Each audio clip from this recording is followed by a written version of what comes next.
Welcome everybody to today's webinar. It's the part two of three-part series on Kaizen Initiative. The topic today that we're covering is the executing the improvement event.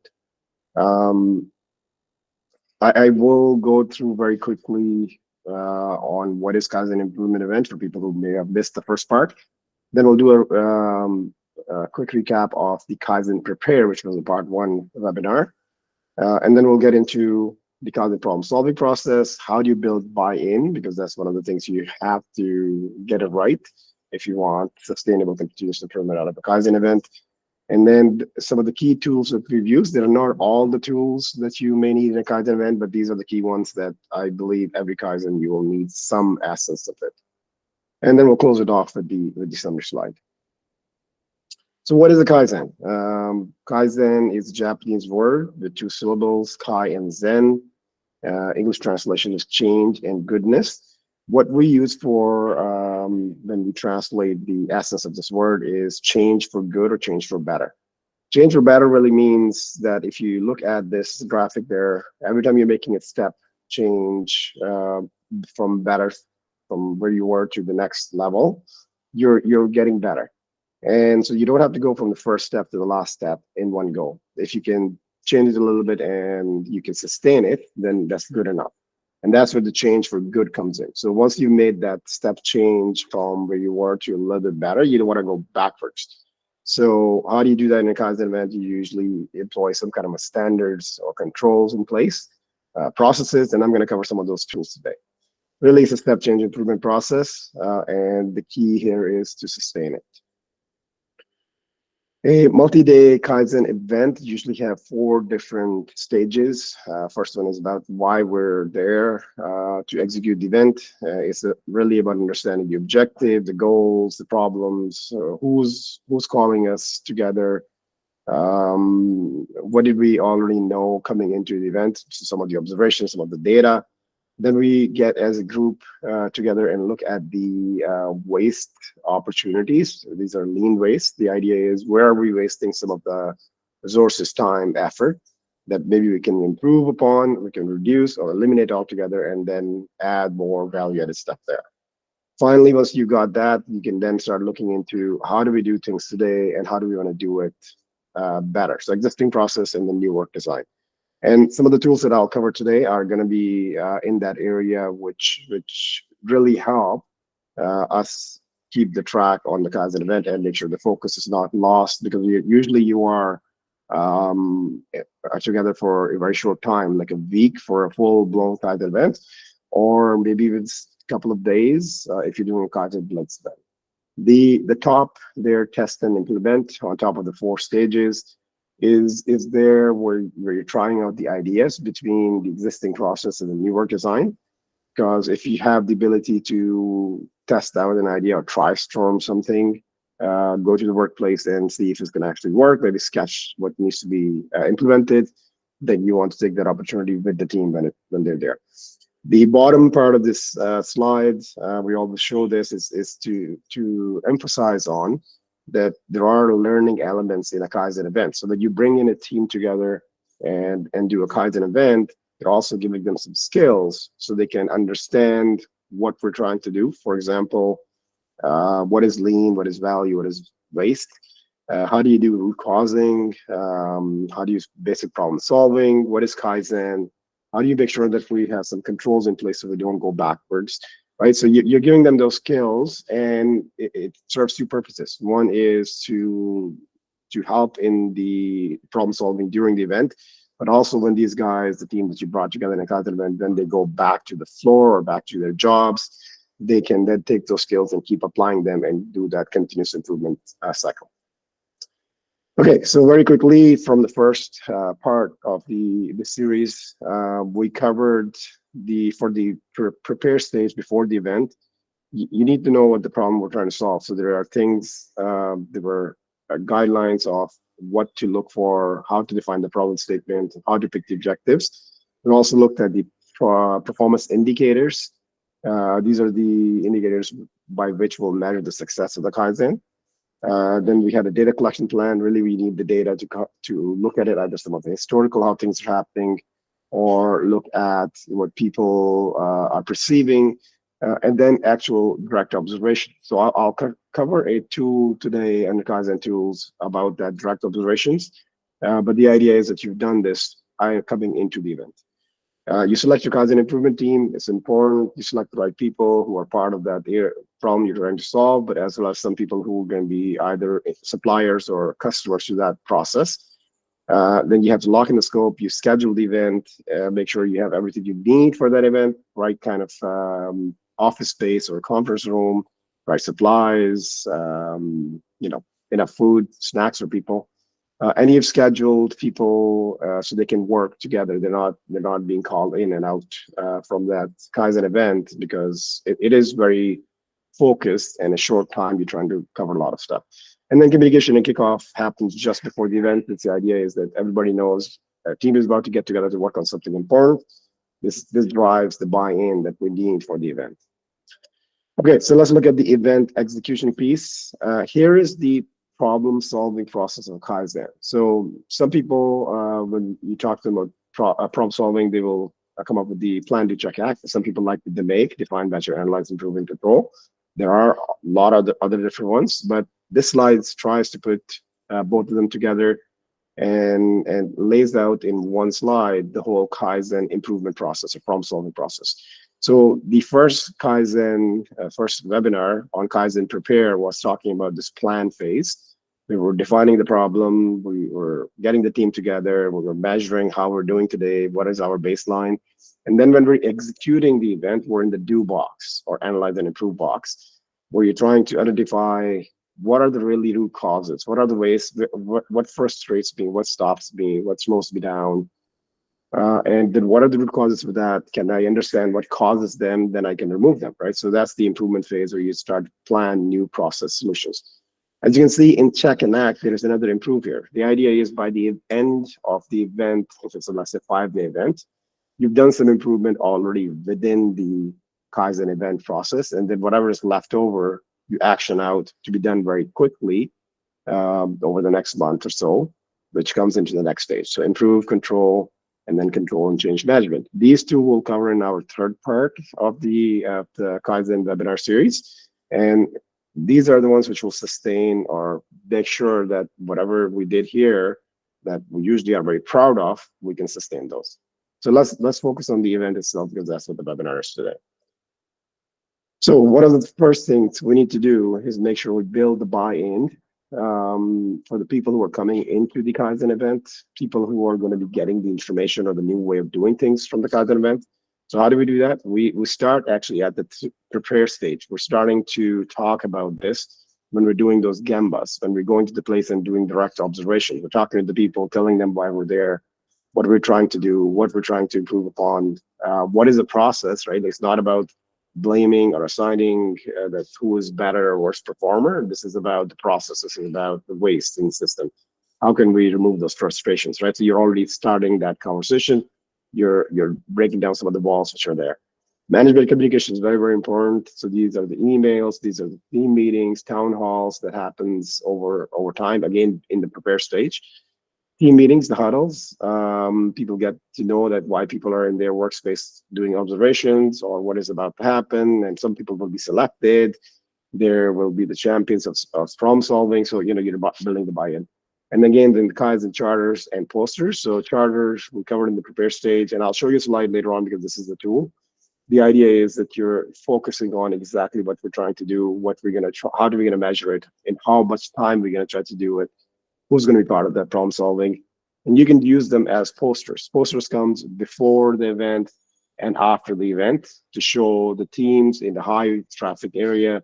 People can look at it and say, oh, okay, I know what these guys worked upon and what's coming next.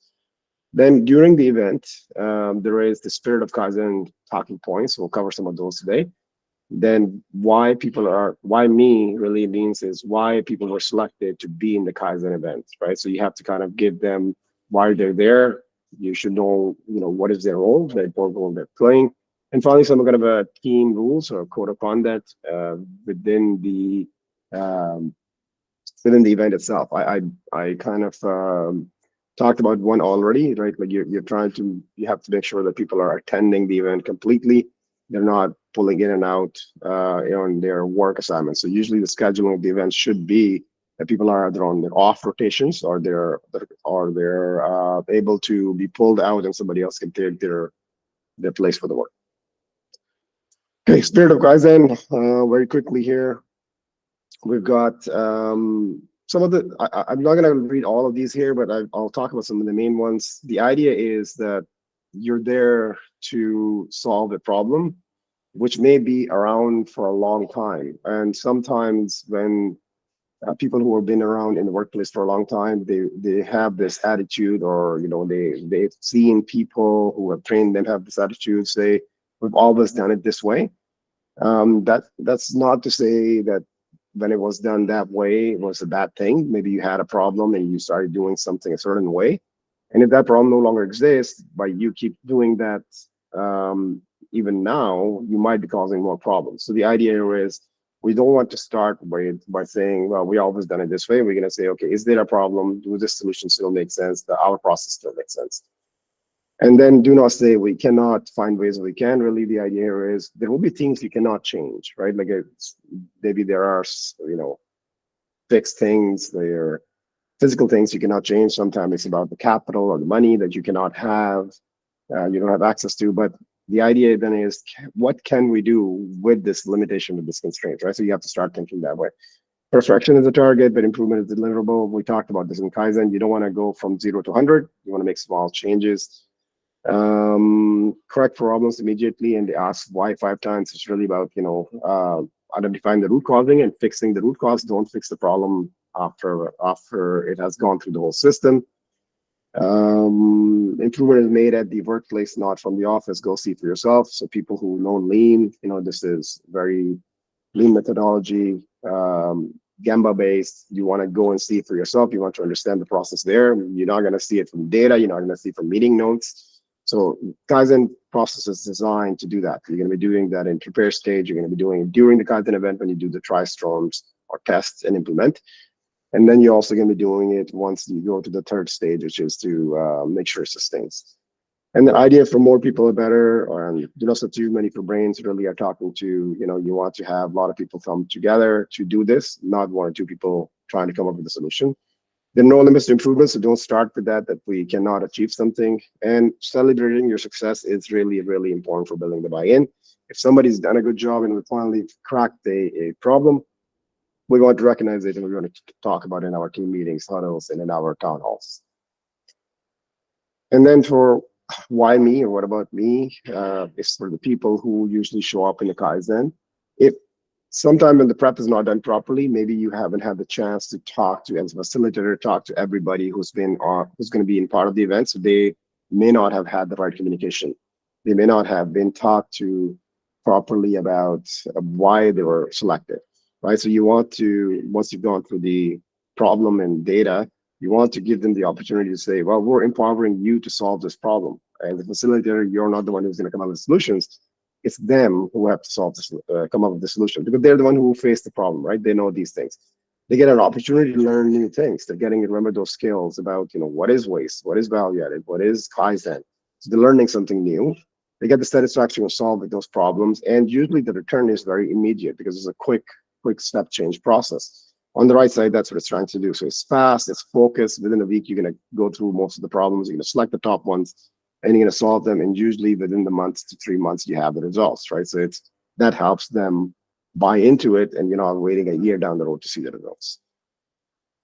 Some of the Kaizen team rules, all team members and their inputs are valuable. So if somebody's been selected to bring into the Kaizen event, it's because they had a role to play, right? So the idea could get to talk about it. If you see somebody who's not engaging, we have to engage them. We have to maybe give them the opportunity to lead or facilitate one of the brainstorming sessions, or ask them the questions that frustrates them. Maybe you have to stop, focus on somebody else if they're not talking. If there are things which are being discussed which are not part of the scope, or not as in the part of the scope of the problem, or part of the scope that this can take too long to do, or maybe 6 months, a year to do, use the parking lot technique. Take that idea and bring it to the right problem-solving platform. Everyone equal, one person, one vote. Usually you will have different ranks coming together to solve this problem. So you may have some supervisors, some miners, some operators, some technician people. If you're in a factory, you might even have some managers or some HR people attending. If that does happen, you have to make sure that there's a tone set up front that the ranks are checked at the door. Everybody has equal voice there. No interruptions. We talked about this a few times. So the idea is, if you're in there, you should be there for the Kaizen event, not because you're still working for the day. I even encourage, if it's possible, to not schedule a Kaizen event in a building where people work. So we usually would go to a different building or a hotel nearby, and people then work on as they're on vacation, like vacation mode, right? They're still working. But the idea is nobody's going to come and knock on the door and pull them out. Communication do's and don'ts, very important that, if people are talking over each other, you stop that. And respectful challenges are necessary. It's not about, everybody being everybody's buddy. We want to come out of this event with a path forward. So if somebody doesn't agree with something, now is the time to challenge it respectfully, have a discussion, and figure out what is the path forward. Maybe sometime it will happen that you have two different paths, and then as a team you decide which one you want to try first and which one you want to try second. If the first doesn't work, the second should be automatically the next path to try. So let's look at some of the tools. So we talked about the building in change management piece. Let's talk about some of the tools which can help your Kaizen event go smoothly. Value methodology.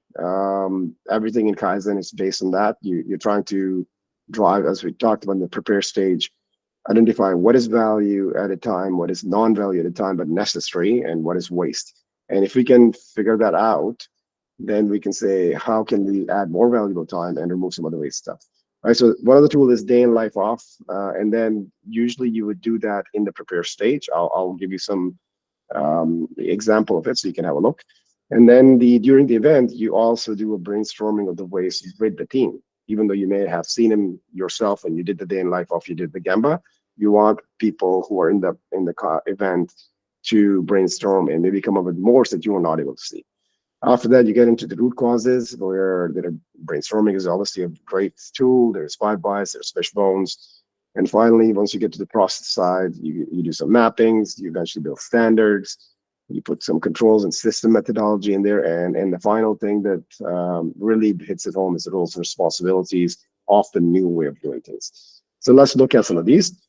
Day in life study is really a minute-by-minute review of each and every activity performed by an individual, as well as observations, goals, comments, or any other collected by the person performing the study. So the idea is, usually before the event happens, somebody will go and observe the area where the problem is, and they're trying to see how things are going. Is it value added? Is it non-value added? Waste? Sometimes they won't observe it because you're getting a snapshot. So by talking to people who's working there, you might collect more information, which is relevant for the Kaizen event. So you want to record those quotes, those comments.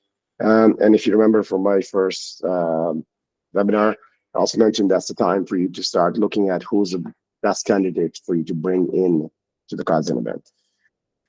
You're trying to break that down into value-added, non-value-added waste, and also you're trying to come up with an idea of what you observed versus what they think the day went like, or what they wish the day went like. Let's look at an example so it becomes easier. This is an example of a day in life study done on a truck operator. And the bottom line here, the blue here is the value added, the orange is the non-value but necessary, and then the gray is the waste. So this is what we actually observed. Traffic en route, fueling, and parking, about 37% of the time non-value added, which could be reduced. And then when we asked the truck operator as to how do you think his day went, he thought his day was actually a lot more value added than what we observed. What he wished was that it should be even more value added, which was great. So when you put the data like this, what you quickly observe is there might be a disconnect between think and observe, but there's not much of a disconnect between this and think. They want to go where the thinking, they're spending the time. But what this usually tells me is some of these things have become a blinding or blinders for them, or a normal operating feeling. Instead of, the traffic, we should be optimizing it. We should be removing some of those hurdles. But then day in, day out, if they're seeing that, then it becomes a norm. So they think it's the value of the time, even though they're waiting for traffic.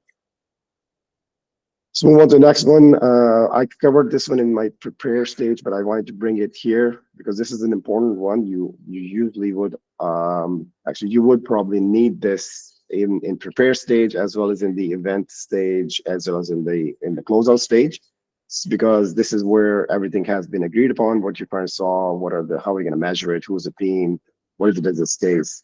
So it's a very good tool for content as well. This is what you showed people on the day one. An example of waste breakdown, there are 7 different kinds: transportation, inventory, motion, waiting, over processing, over production, defect. I just wanted to show you that one of the brainstorming exercises you can do with the team is to start identifying where they're losing time, resources, effort based on those categories. Do they have to find a waste in each one of those categories? That's not important. What's important is that we find. This is just to enable that conversation if people are drawing a blank. And then once you've done that, you can go to the why these things happen, right? So 5 whys is a technique most people know about. You ask, usually you see a symptom and you're asking, why does it happen? And eventually you're trying to get to a root cause that you can act upon and solve the problem. Fishbone is another tool like this, usually when combined with the sources of variation thinking. It's a very powerful tool where the idea becomes that if you're drawing again, if the conversation is not going, maybe this only happening in one part of the factor or part of the area, this allows you to pull that conversation a little bit back at the higher level and then get them to think differently. So if everybody's thinking about the materials or the manpower is the issue, you can start asking about what about the environment? What about how do we measure things? What about the machines we use, right? So then people start thinking about that and they might give you more ideas about root causes. Really, the tool here is designed to get as many things as we can identify so we can then start prioritizing and solving them. SAPOC mapping. So that's not the only mapping tool out there, but I picked this one for our webinar today because this is the one I use the most. And this one is very simple tool, which gives you a lot of good information. So process is what you're focusing on.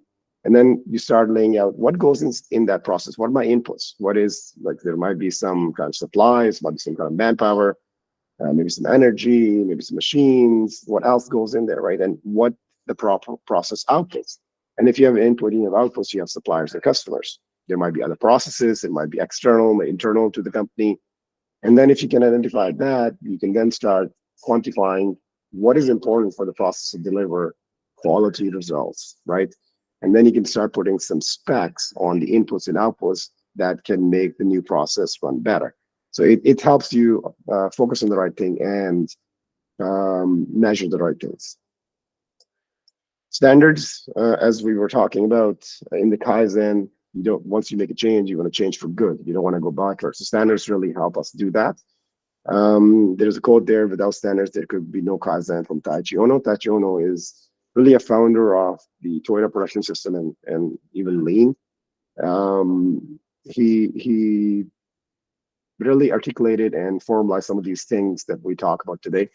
And this was his famous quote that if you cannot standardize, then may as well not do the Kaizen, because you're going to make a change and you're going to go backwards, right? So the idea is that you come up with standards which form the baseline of managing continuous improvement, resulting in waste and cost reduction, reducing the waste and cost reduction, improving quality, and increased customer service.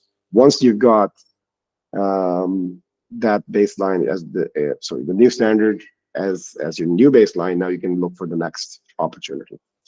The other thing that we can do is hierarchy of controls. It's good for you to keep this in mind when you're building a new process, to ensure that you're giving some thought as to what the new process is trying to do. Is it trying to eliminate the problem from happening? That's great. That's the best solution you can have. But if you're not doing that, then are you trying to do some sort of substitution, which has maybe less likelihood or maybe less severity? Okay, that's better, but it's not as good as elimination, right? So every step you go down, your solution is a bit less effective. But if you don't give that thought, you may not come up with the right solution, right? There might be a better solution out there. So figure out that whatever the new way of you're about to do, where does it fit in? Okay, system thinking is another one. What I want to just talk about here is like everybody knows that we maybe need a new procedure, a new task, but do we have the right authorities, right workflow, right roles identified? And if you don't give that thought, then you may not build a sustainable process. And to bring that point home, I just want to talk about this last slide here. Um, once you're coming up with a new process, a new way of doing things, make sure you identify who's responsible for a decision making out of that, and who's accountable, meaning who's going to sign off on it, who's going to support or do the hands-on work. It doesn't have to be the responsible person. Who's going to consult and what kind of timeline they're going to have to consult or give the information to the responsible person, and then who gets told about the decision which has been made after the fact. If you can break that down into a new process, then you have removed some of the inefficiencies out of the process. Sometimes that's people are just don't know who's going to make the decision, and that's what they're waiting for. Okay, that brings me to the end of this webinar. Just like my last webinar, I'll talk about this. So when we usually do the Kaizen event, it's usually is about stability related opportunities where you're trying to be consistent. And it usually does start by understanding what kind of issues and opportunities you have. So at the prepare stage, doing the day in life studies, establishing the right metrics, and then that leads to a Kaizen event.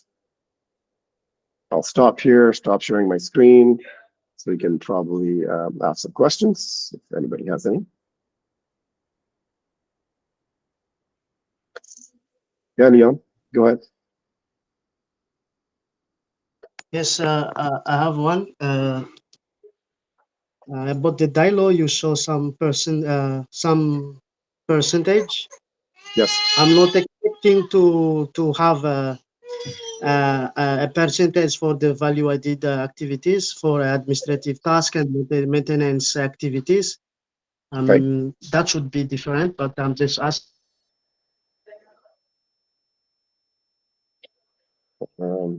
Did I lose it, or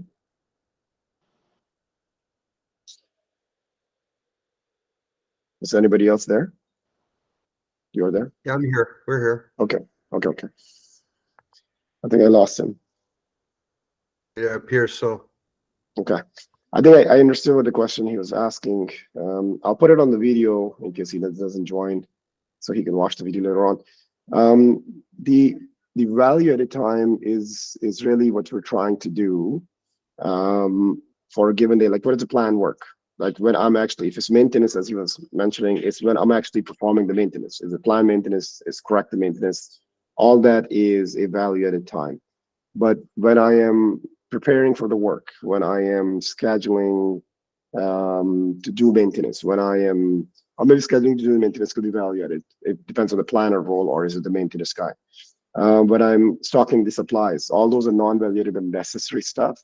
And whenever I'm waiting because my equipment is not able to maintain, or it cannot start because I don't have the right supplies delivered to me, that's waste. So you would break that down by observing that person, right? So hopefully that's the question you have. Anybody else?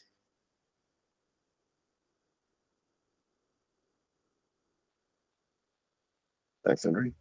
Hi, Angela. Yeah, go ahead. Yeah. So, by the way, great webinar. Thank you. Really good stuff. Question for you: What? Yeah. So within a lean organizations, you have a continuous improvement effort underway. What would drive a Kaizen event? So the Kaizen event is within a continuous improvement program or effort within an operation. Right. Correct me if I'm wrong, because I'm just trying to formulate that. So what would be some of the things that would drive a Kaizen event? I mean, would a Gemba walk identify potential opportunities? Just what's your thoughts on that? Yeah, if you have a Gemba walk process, then yes, that could definitely be a very good place to identify opportunities, which could be part of a Kaizen scope. So in the prepare stage, we talked a little bit about Kaizen is good when you have issues like people are doing different things like stability issues. When you get some kind of variation in the process, or some days I'm behaving at this level, and some days I'm behaving at that level. People do different things. We have different procedures. We have different maybe different policies in depending on what day versus night. That all leads to some kind of a variation that should link to that we could do some kind of a Kaizen. But the scope has to be, once you start doing the prepare stage, you will realize if this problem is solvable quickly or not by looking at the problem, like by looking at the data. And Gemba then would be the place which will help you prioritize that. I just got one last question. I know we've gone over Sure. time. Sure. What's your opinion on companies that want to do a Kaizen event, but don't necessarily have a very robust or even rudimentary continuous improvement program in place? Well, it's obviously going to be much harder, right? Kaizen event, and that's the reason I did this in 3 parts. So I've been part of the organizations which will do the Kaizen, but they don't do the prep properly, or they don't have the desire or sometimes the system in place to do the closeout phase, validation phase. Then you will have the same problem that Taichi Ono was talking about. Like, you may do a Kaizen, but you won't get the sustainable improvement out of it. So you may feel very well if the Kaizen event picked the right problem without the prepare, right? And you were able to get an answer which everybody said, oh yeah, this makes no sense, we should be doing it, and then you go ahead and do it. But if you don't have the sustainable system in place, 3 months down the road, you might be back in the same problem. Definitely by the end of the year, in my experience, when I've gone back to an operations like that, you're gone back to the way you used to do things. Okay, great. Thank you. Thanks, Angela. Okay. Okay, as Angela said, we did go over time. Leon, I did answer the question. It's in the video, but if you want to stick around after everybody else leave, I can talk to you. Anybody else has any? Okay, no problem. Okay, thanks everybody. I will stick and talk to Leon. Thank you. Okay. Okay. Okay, Leon. Yeah, please finish your questions. I tried to answer it with the maintenance angle when you were gone, but if you can finish your question, I can answer it. You're muted. I can't hear you. Yes, sorry. What I said is, I'm not expecting that for the administrative activities and maintenance activities, we will have the same percentage of value added. But I don't know, by your experience, and maybe you guys as Analyze Improve, I know you guys, you have led many dialogue Kaizen everywhere. Yes. There is any benchmark for the maintenance activities that we can refer for the value added? Oh, okay. I see what you're asking. Yeah. So I answered it when you're not here by saying yes, the maintenance, there is value added, non-value added waste, but you're right. These things will change based on the nature of the job, right? So and again, it also depends on how the company wants to classify it. So I was part of a company who said, unless it's a wrench time, it's not value added, right? Unless the wrench is turning, we won't call it value added, right? So in that case, the value added time is not more than 30–40% in a day, right? You won't get anything higher than that. But let's say you have a again, if it's a mine, usually you will have some kind of a travel associated with going underground, coming up, and they don't want to classify that as non-value added because that's the scheduled planned maintenance. Then they call that as value added. Then the value added time goes up, right? So it depends on how you classify it. Now, if you're looking for what is the industry best practice, I can look at that up and send you that as an email, because we do have those numbers. I know for the maintenance supervisor, the idea is that his value added time should be above 50%, right? It should be above 50%, which includes planning, which includes laying out the work, includes going checking, coaching, um, and observing against the standards, right? So all that stuff is value added for a maintenance supervisor, and then it should be above 50% to be standard best practice for a maintenance guy, right? Also, maybe I will send to you guys the something that because actually we have assistant. I'm on Sure. shutdown planning. Okay. I'm on shutdown planning. Yeah. Then we are about 40 people in the one group, Okay. and we have only one assistant. And that lady asked me, "I need your help, Leon. I Okay. need to show that I'm really busy." Then Uh, I gave her the tools. Okay. yes. I Yeah. asked her to fill up the tools as per what she does every day. Right. Then at the end, Yes. I don't know what is the benchmark for the administrative task for me to say this Mm, lady is really busy and we need to add an additional administrative. So what I will do is, Ashim, I will yeah. send to you and come in the Sure. tools that I ask her to fill that Yeah. will show you the performance, Perfect. what kind Perfect. of the activities, and Yeah. maybe you will have an idea to help me to assist that lady, if Sounds good. possible, please. Yeah, that's good. That's good. Yeah. Send it. Send it. We'll get back to you right away. It's good. Okay, so your address email, please, because Oh yeah. Carmen's one I got. Yeah. Here I will. It's just my first name and same thing in the end. Awesome at analyze and improve.com. Yeah, that's the one. I just sent it in the chat. Okay, thank you. Right. Thank you, So Ashim. Thank you very yeah, much. no problem. It was nice talking to you. Yeah. Yeah, yeah. So how about you guys now? Because We're you doing. guys you brought Kaizen in Madagascar the first time in my Yeah. company, Yes. and now you want Yeah. to come back anymore to Mbatuvi, eh? Yeah. Yeah. We haven't had anything in that part of the world for a while. We did get something in Azerbaijan, so we went Eastern European a bit, or Asian states, but we haven't gone back to Africa yet at all. Oh, okay. I see. Yeah. I see. It'd be nice to go back. Yeah, Thank for sure. Yeah. Yeah, for sure. Yes. I'm here to for our support if you need, guys, huh? No For problem. sure. Yes. 100%. I remember. Yeah, Yes. thank you. Yeah, Okay. thanks, man. Yeah, Bye. bye.